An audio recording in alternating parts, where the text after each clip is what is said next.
हमारी सोसाइटी और सोसाइटी में होने वाली बातें हमें शायद अक्सर करनी चाहिए। कई ऐसी चीज़ें हैं जो हम डिस्कस नहीं करते, कई ऐसी चीज़ें हैं जिनके बारे में हम सोचना भी सोचते हैं कि ये बिल्कुल इसको सोच से बाहर कर दें। बातें डिस्कस करनी बहुत ज़रूरी हैं क्योंकि कई बार आपकी ज़िंदगी जो है उस पर निर्भर करती हैं। आज हम एक ऐसे स्टिग्मा के बारे में बात करेंगे जिसके बारे में हमारी कम्युनिटी में बात नहीं होती है। अप्रैल महीने को कैंसर अवेयरनेस मंथ मनाया जाता है कनाडा में और हर साल इसके बारे में अवेयरनेस की जाती है लोगों के बीच। लेकिन कितने आपने इंटरव्यूज़ देखे होंगे, कितने आपने चैट शोज़ देखे होंगे, कितने आपने बातें देखी होंगी, कितने आपने एक्सपीरियंसेस देखे होंगे जिसमें ये अवेयरनेस की बात होती है। आज हमारे साथ जो गेस्ट आए हैं वो एक खुद कैंसर सर्वाइवर हैं, एक प्राउड कैंसर सर्वाइवर हैं जो कि बहुत वोकल हैं, जो लोगों को जाके एजुकेट करते हैं, लोगों की हेल्प करते हैं और अपनी कहानी एक मोटिवेशनल स्टोरी के ज़रिए लोगों तक पहुंचाते हैं और उनकी हर किस्म से हेल्प करते हैं। सबसे पहले उनका स्वागत करते हैं। हरजीत कौर जी, बहुत बहुत स्वागत है जी आपका। वेलकम। Thank you. सत श्री अकाल। Thank you. सत श्री अकाल जी। हरजीत जी, सबसे पहले तो आप ये बताएं कि कैंसर अवेयरनेस मंथ में जैसे मैंने स्टार्ट किया, अवेयरनेस की बातें कितनी की जाती हैं हमारी सोसाइटी में? हमारी साउथ एशियन सोसाइटी में आई थिंक नन। हम तो बात ही नहीं करते हैं, तो कैंसर का नाम ही नहीं लेते हैं, कैंसर को एज अ प्रॉब्लम बोलते हैं। और ये सब चीज़ें मुझे तब पता चली जब मैं खुद कैंसर से जूझ रही थी या डायग्नोस हुआ था मेरा, और आई वाज स्ट्रगलिंग, मैं मेंटली स्ट्रगल कर रही थी। तो तब मुझे पता चला कि हमारी सोसाइटी में हम बात ही नहीं करते। इवन माय सपोर्ट सिस्टम, जो मेरा सपोर्ट सिस्टम था जब मेरा डायग्नोसिस हुआ, डायग्नोसिस खत्म होने के बाद भी हमने कभी इस बारे में बात ही नहीं करी। और ये चीज़ मुझे बहुत ज़्यादा परेशान कर रही थी कि क्यों हमने इस बारे में बात नहीं करी। हम सब इफेक्टेड होते हैं इस चीज़ से, बट क्यों? तो आई थिंक हमारी कम्युनिटी में हमें कोई अवेयरनेस और कोई एजुकेशन नहीं दी जाती है। हरजीत जी, अगर हम आपकी स्टोरी के बारे में थोड़ा सा जानें, जैसे हम पहले बात कर रहे थे कि 2018 में आपको जब आप यहाँ पर आए कनाडा में, तब आप बिल्कुल आपको कोई ऐसा कोई कंडीशन नहीं थी? नहीं, I think I was always touchwood, ऐसा कुछ नहीं हुआ था, हेल्दी थी। मैं 2018 में यहाँ मूव हुई। मेरे हस्बैंड यहाँ पे थे एडमिंटन में, and we were having a good time, right? एक कंट्री में जब आप नहीं मूव होते हो as a young people, like we were in our 30s, और आई नो हमें ड्रीम्स थे कि to settle down, to have a good career, to have a good life. तो सब कुछ अच्छा चल रहा था, and we were in Edmonton that time 2018। Okay, so तब कब आपको पता चला या क्या कंडीशन ऐसी आई कि आपको लगा हो कि समथिंग इज नॉट राइट? सो 2019 में आई स्टार्टेड getting sick. मैं बीमार होना शुरू हुई। फीवर होना शुरू हुआ। So basically it all started with fever.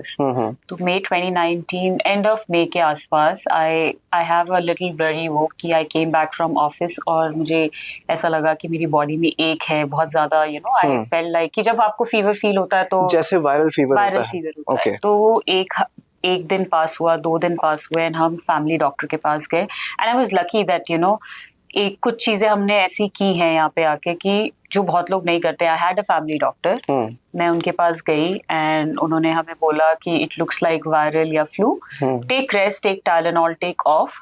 तो 1 हफ्ता ऐसे ही निकल गया, और उस 1 हफ्ते में I did get black out. ऐसा टाइम भी हुआ कि मैं वॉशरूम में ब्लैक आउट हुई और मेरे यहाँ पे पूरी ब्लीडिंग शुरू हो गई। My husband was at work that time, और वो जब तक घर आए तो he checked my fever, it went to 41-42 degree Celsius. तो हम रश किए इमरजेंसी में, इमरजेंसी ने कुछ टेस्ट किए, ब्लड वर्क किए, एंड दे टोल्ड अस कि it looks like viral or a flu and you don't have any other symptom, you can go home and take rest and take Tylenol. फिर भी Tylenol लेने को ही कहा?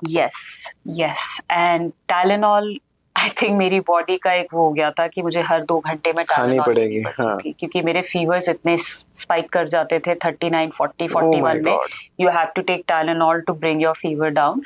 तो ऐसे episodes हफ्ता, 2 हफ्ता, 3 हफ्ता चलते जा रहे थे, एंड ऐसा कुछ अंदर से फील हो रहा था कि something is not right. And because हम एक तो इमिग्रेंट्स थे इस कंट्री में, हमें नहीं समझ आ रहा था कि यहाँ का हेल्थ केयर सिस्टम कैसे चलता है, बिकॉज हम जिस कंट्री से आए हैं, like I have always stayed you know, in India, in Dubai and in London, वहाँ पे हर जगह का healthcare system is different, right? जी. तो मुझे यहाँ का system नहीं समझ आ रहा था और हमने अपने फैमिली डॉक्टर से थोड़ा बहुत एडवोकेट किया कि can we do something about it, it doesn't look like कि ये सिर्फ फीवर्स हैं. And she was very nice. उन्होंने हमें इन्फेक्शियस डिजीज स्पेशलिस्ट के साथ रेफर किया university of Alberta hospital Edmonton में. I went to see him and he said the same thing कि you know you have fever, your blood work looks fine, you know, it just look like viral or a flu, and sometime viral can take 2 months, 3 months. But you know, that was not the thing I felt. मुझे ऐसा लग रहा था कि कुछ तो है, you know, we are not able to do anything. India में हम सिटी स्कैन करा सकते हैं, कुछ भी करा सकते हैं, यहाँ पे it's not easy, right? तो we fought कि हमारा सिटी स्कैन डायरेक्ट एक्सेस नहीं है, मतलब डायरेक्ट एक्सेस नहीं है जी. तो we fought कि हमारा सिटी स्कैन कर दो, MRI कर दो. 2-3 दिन बाद हमें कॉल आ गया कि will do it, and they did it. And उसके बाद हमें कॉल आता है कि हरजीत को हमें हॉस्पिटल में एडमिट करना पड़ेगा, university of Alberta hospital. And that was around June 2019. और तब से लेकर सितंबर 2019 तक I was in hospital. Wow. And उस 3 months में I felt like I was treated as a research patient.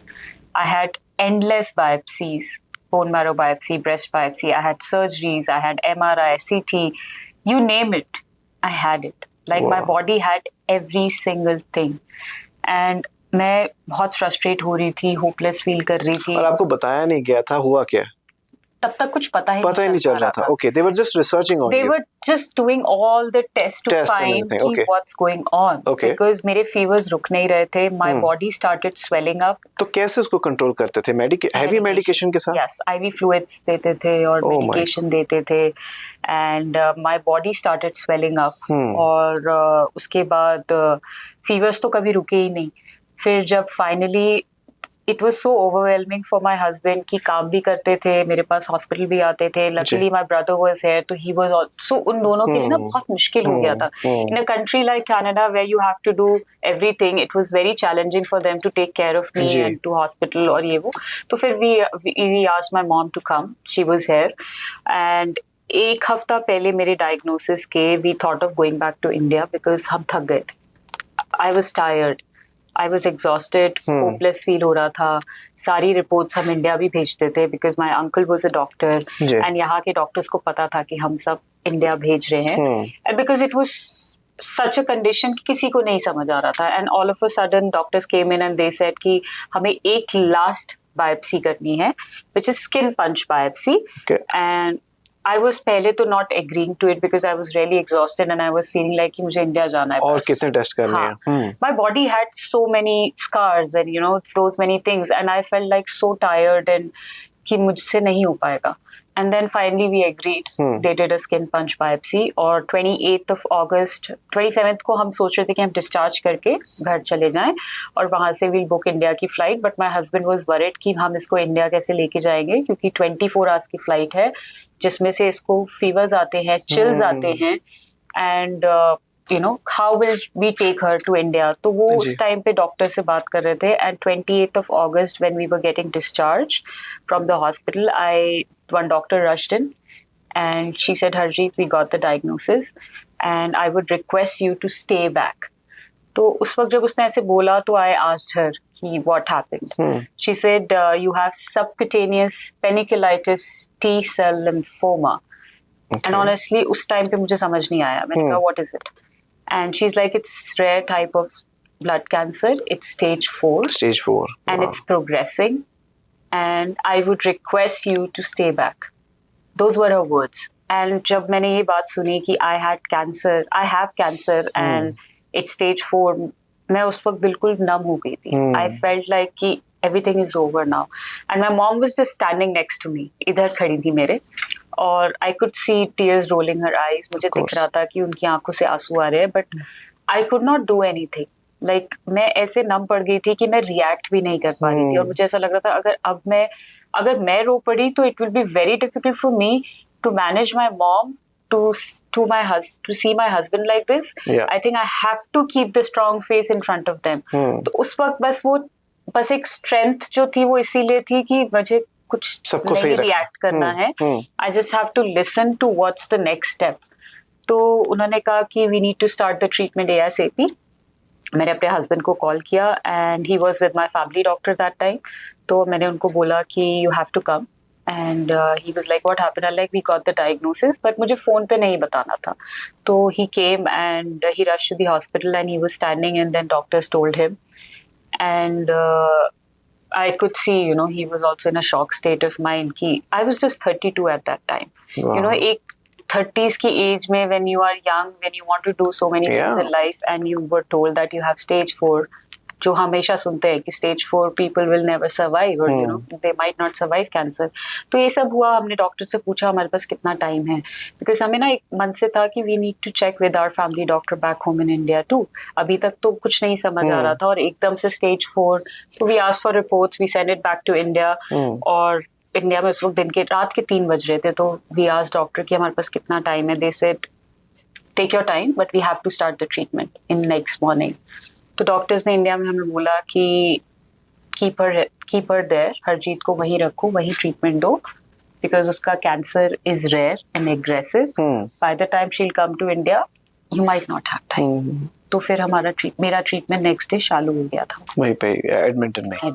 Chemotherapy start हो गई थी. Okay. Plan was to give me chemotherapy every 3 weeks.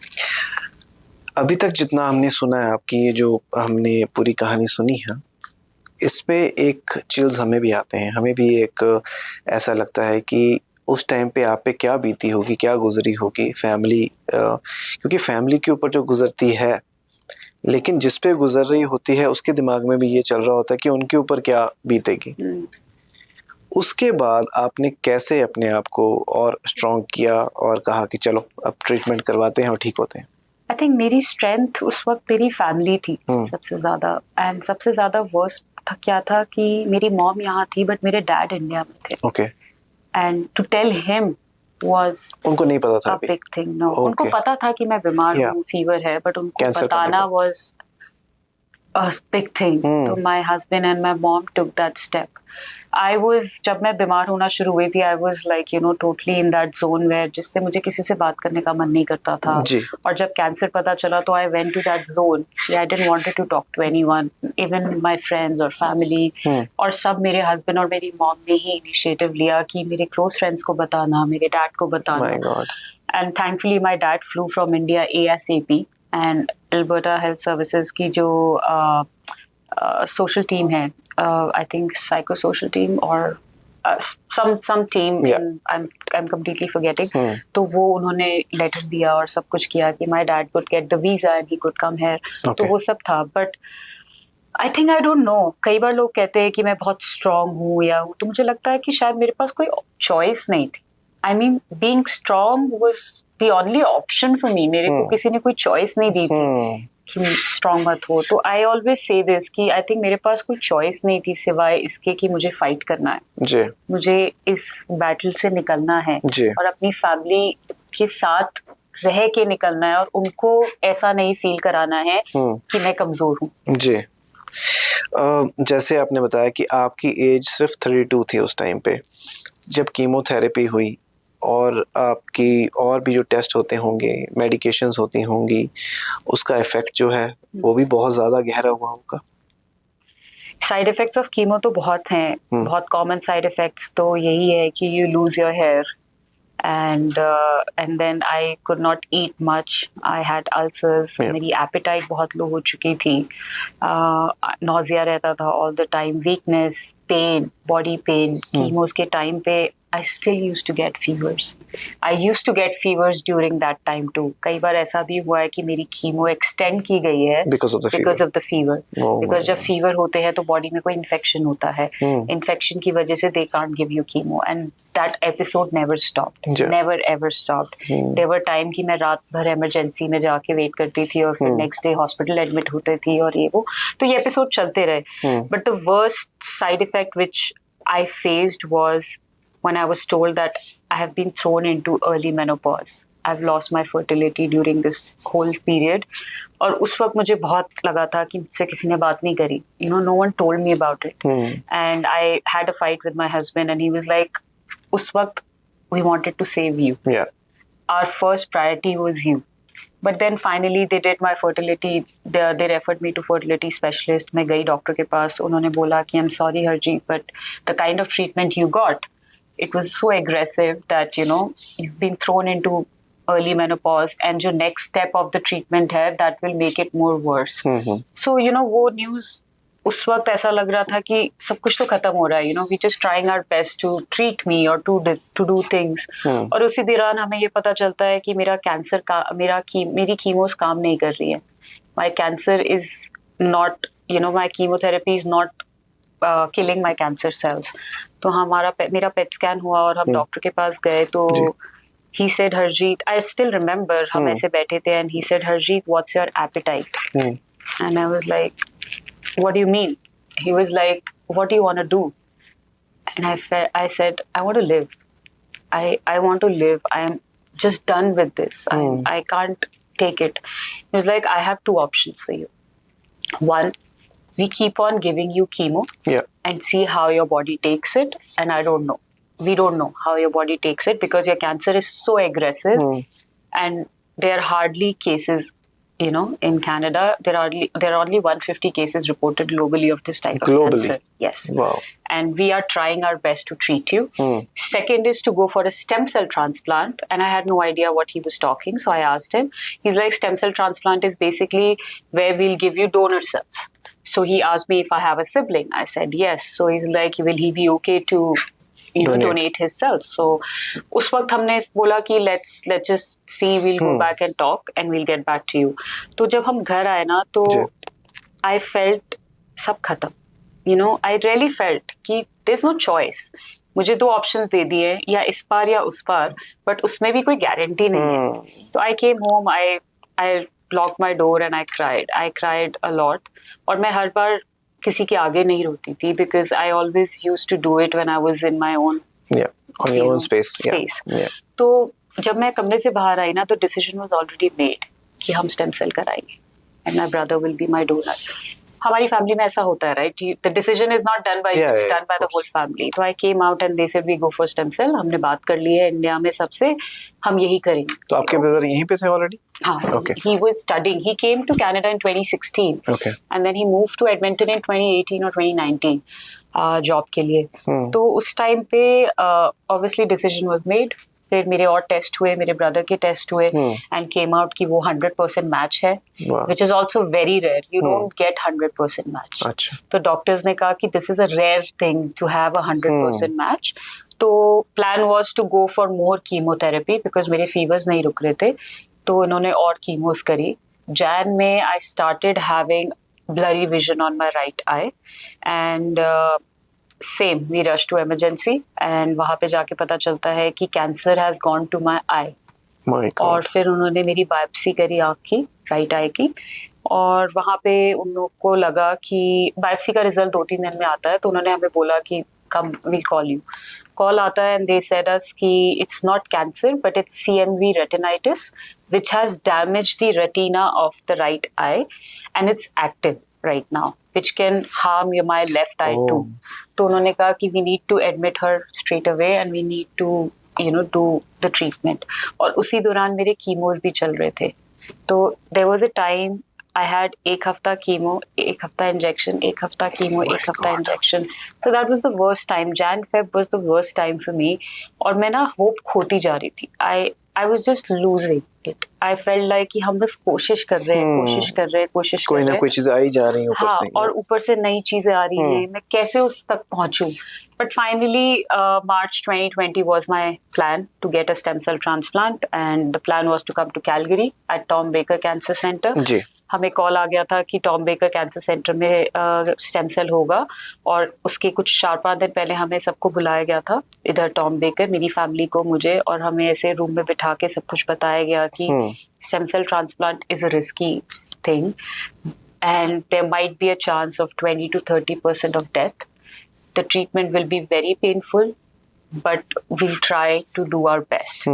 तो ये बोल के हमें वापस भेज दिया गया था. एंड देन कॉल आता है because COVID happened on 17th of March 2020 या 20 March के आसपास, and we got a call that COVID global pandemic and we'll let you know when can we have the treatment. The treatment. started. Oh my God. Yes.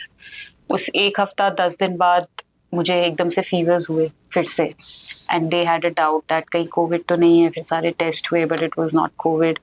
And फिर मुझे बोला गया कि 6th of April 2020 को we need to admit Harjeet at Tom Baker cancer centre. We all came to Calgary.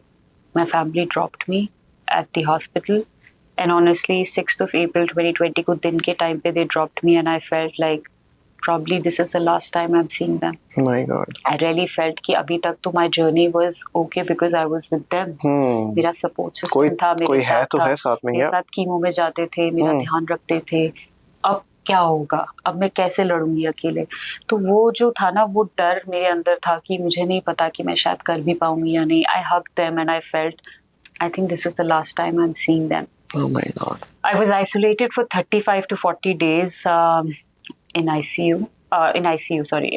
hospital for stem cell transplant. I had everyday chemo. I had radiation. I was weak. I had feeding tube, oxygen pipe. I had painkiller pumps, opioids.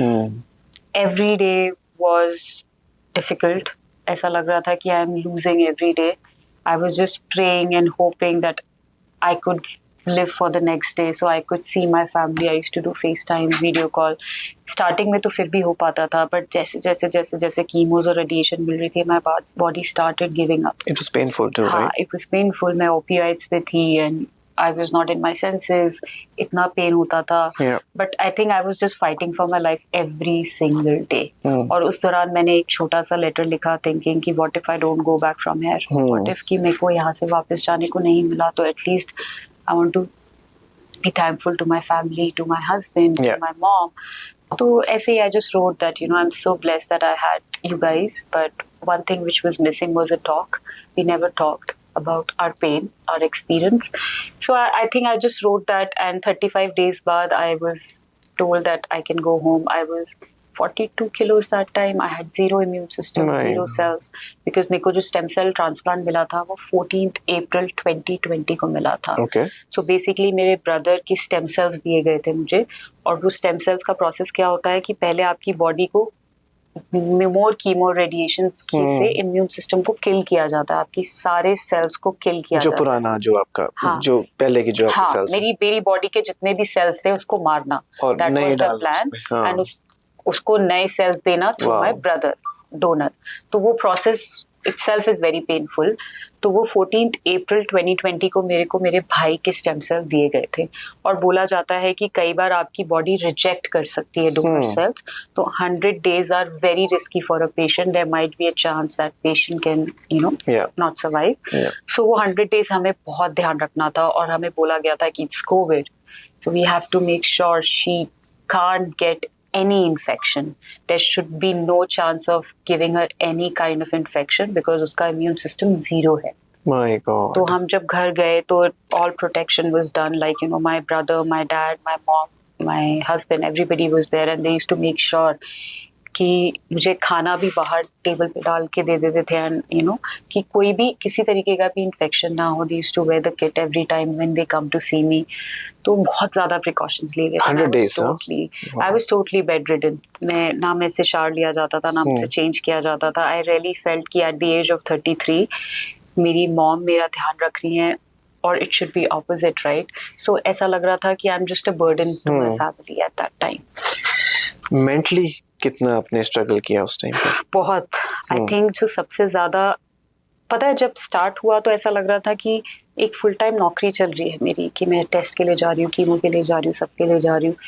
But stem cell के time पे जब मैं अकेली थी ना, आई realised कि मैंने कितना सब कुछ झेला है. Like at that moment I felt कि I have gone through so much, and my family has gone through so much, and we never talked. तो जब मैं वापस आई तो I was struggling mentally. I was struggling so bad. I was on codeine, morphine, I was on pills. I was so bad and worse condition पे कि I could not talk to my family. तो मैंने अपने oncologist से बात करी, and I told him कि I'm not feeling right. I'm struggling mentally, physically. My appearance was so bad. Like I had no hair. My body was so. I could not see myself at that time. So he said that you need a specialist, and then I spoke to a psychosocial and psychologist, and since then until now I'm seeing them. I took therapy. It has really helped me, and I think I was asking for help that time. I think that's one thing which I did right for me, that I asked for help, which is not done in our Again a community. stigma, again a big Again question a mark. stigma. I remember my parents, like my mom was like, why you need to do this and all that, but I feel it was needed. And sometimes I still get it. You know, you should move on. You Yeah. should not talk about it. Yeah, I think You the should talk more about I have it. talked, the more I have healed through this journey. yeah. जितना ने मैंने बात किया है उतना ही I have healed through this journey. So I feel it's important to talk. And if you don't talk, you're struggling mentally. And sometimes people say कि health पे ध्यान दो और you know अपने आप सब ठीक हो जाएगा. But अगर आप mentally fit नहीं हो तो health कैसे fit कैसे रहेगी? फिट रहेगी?